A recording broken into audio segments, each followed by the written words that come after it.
Assalamualaikum warahmatullahi wabarakatuh. Jumpa lagi bersama saya, Aprilianti Pratiwi.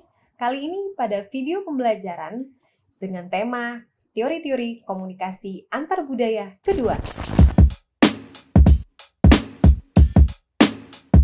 Capaian mata kuliah ini adalah mahasiswa mampu memahami teori-teori komunikasi lintas budaya serta menerapkan teori-teori tersebut untuk mengembangkan pemikiran dan gagasan kaitannya dengan ilmu komunikasi lintas budaya. Mahasiswa memiliki rasa toleransi antar budaya, memiliki mindful atau kesadaran yang tinggi terhadap individu atau kelompok yang berbeda budaya. Mahasiswa mampu menganalisis dan menemukan jalan keluar atas isu-isu rasis dan etnisitas serta konflik antar budaya. Subcapaian mata kuliah ini adalah mahasiswa mampu menjelaskan dan mengidentifikasi teori-teori dalam penelitian komunikasi lintas budaya. Pada video sebelumnya, kita membahas mengenai teori yang ada, yaitu teori Uncertainty Reduction Theory atau teori pengurangan ketidakpastian. Nah, kali ini kita akan membahas mengenai teori pengelolaan kecemasan dan ketidakpastian atau Anxiety Uncertainty Management Theory. Mirip-mirip teorinya ya. Kenapa bisa mirip sih? Nah, begini ceritanya. Jadi, teori ini dikembangkan oleh William Goody Kunz. Goody Kunz merupakan profesor komunikasi dari California University melalui penelitiannya di tahun 1985.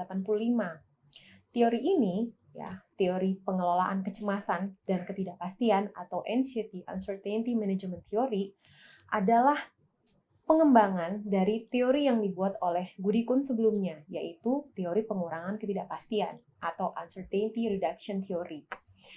Makanya teori ini ada kaitannya dengan teori yang tadi yang sebelumnya, ya.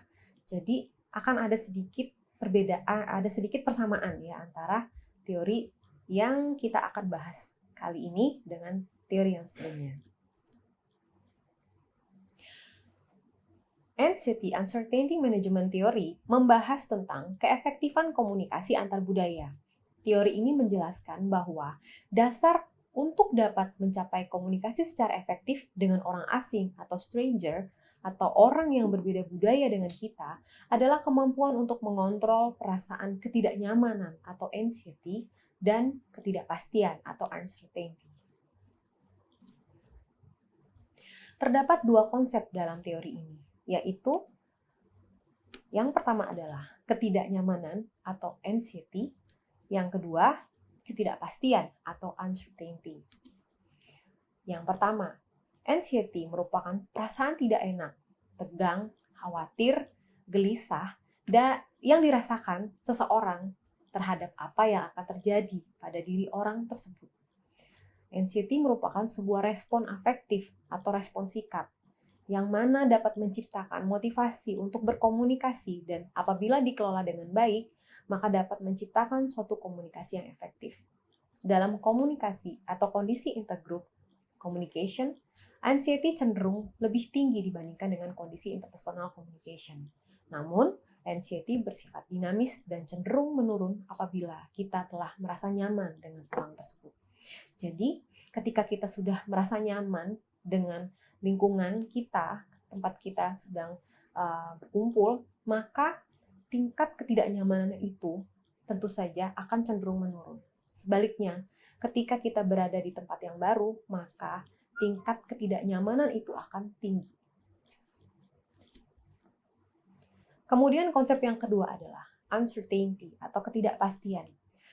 Terjadi ketika kita berada di antara dua kondisi. Di satu sisi, kita sangat percaya pada prediksi kita, sedangkan di sisi lain, apa yang akan terjadi bisa sangat tidak terprediksi. Uncertainty ini bersifat kognitif atau pengetahuan dan mengurangi keefektifan komunikasi sehingga harus dikelola dengan baik. Apabila situasi tidak dapat mengurangi ketidakpastian tersebut, maka kita harus dapat menguranginya sendiri. Ketidakpastian akan dirasakan dengan lebih besar apabila komunikasi dengan orang asing dibandingkan dengan anggota in-group kita sendiri. Jadi, setiap orang yang menjadi anggota jadi dari suatu kebudayaan tertentu akan berupaya untuk mengurangi ketidakpastian pada tahap awal hubungan mereka. Namun, mereka melakukannya dengan cara dan gaya komunikasi yang berbeda-beda berdasarkan latar belakang budayanya. Contohnya adalah seseorang yang berlatar budaya konteks tinggi atau high context culture melihat pada situasi keseluruhan untuk menginterpretasikan sebuah peristiwa. Sebaliknya, orang dari budaya konteks rendah atau low context culture melihat pada isi pesan verbal yang terungkap dengan jelas atau eksplisit. Sebagai contoh misalnya, orang yang berasal dari budaya konteks tinggi seperti umumnya misalnya orang Asia atau orang Indonesia biasanya mengandalkan tanda-tanda dan informasi nonverbal mengenai latar belakang seseorang untuk mengurangi ketidakpastian. Misalnya ketika kita mau mengajak orang ngobrol terlebih dahulu, ya, kita biasanya akan melihat gerak-gerik nonverbal orang tersebut, gesturnya misalnya, atau raut wajah orang yang akan menjadi lawan bicara kita itu.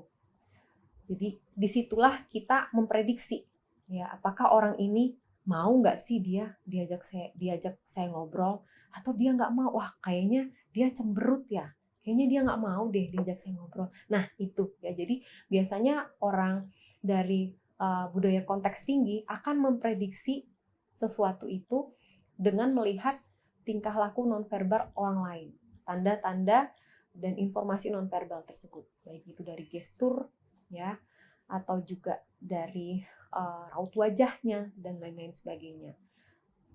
Sedangkan untuk anggota budaya konteks rendah, misalnya orang Inggris ya, akan langsung mengajukan pertanyaan kepada orang yang bersangkutan mengenai pengalaman, sikap, dan kepercayaannya. Jadi untuk orang-orang dari budaya konteks rendah atau low context culture, biasanya mereka akan to the point, akan langsung saja mengajak orang itu ngobrol tanpa mereka memusingkan misalnya, oh orang itu raut wajahnya asem banget misalnya. Mereka tidak akan melihat itu. Mereka akan langsung saja untuk to the point ya, langsung mengungkapkan apa yang mau mereka sampaikan, seperti itu.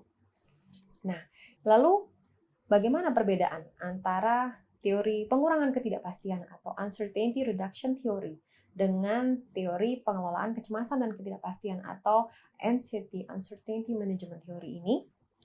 Sebetulnya hal yang paling signifikan adalah teori anxiety uncertainty management theory ini lebih fokus kepada komunikasi secara efektif seseorang dengan orang dari budaya yang berbeda. Jadi memang ini teori yang khusus diperuntukkan untuk mengkaji komunikasi yang terjadi, ya, komunikasi interpersonal yang terjadi antara orang dari budaya satu dengan orang dari budaya yang lainnya, seperti itu. Sedangkan teori yang sebelumnya, yaitu teori pengurangan ketidakpastian, dapat kita gunakan lebih secara umum, ya, dengan konteks komunikasi yang umum, walaupun sama budaya misalnya, tapi kita juga dapat mengkaji bagaimana seseorang pertama kali bertemu dengan orang lain tersebut, seperti itu. Jadi untuk teori pengelolaan kecemasan dan ketidakpastian ini lebih fokus lagi untuk mengkaji hal-hal terkait dengan komunikasi yang efektif antara orang dari budaya satu dengan orang asing yang merupakan orang dari budaya yang lainnya. Baik, demikian teori ini. Semoga bermanfaat. Terima kasih. Wassalamualaikum warahmatullahi wabarakatuh.